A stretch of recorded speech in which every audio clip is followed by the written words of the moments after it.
Assalomu alaykum o'rta Osiyo jigarlarim. O'tgan safar qo'ygan videomga limon bu vaqtgacha turmaydi, sovuq urib ketadi deb kommentariyaga yozibdi. Bugun 15-yanvar, qishni yarmi bahor desa ham bo'ladi. Mana bemalol ko'rishlaring mumkin mana. Daraxtdan uzdik. Po'choqni archib yerdim. Ko'pchiliklar po'choqni archmay yesang foydasi katta deyapti.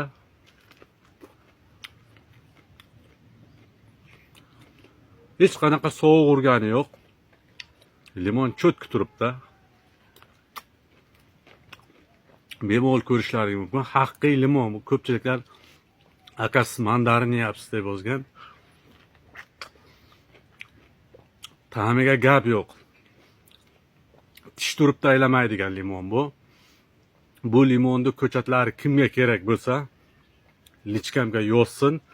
Ko'chati ham bor. Bemalol olib borib ekib, mana shunday hosillarni yetishtirib, bozorlarda sotib, o'zlari yeyishi mumkin.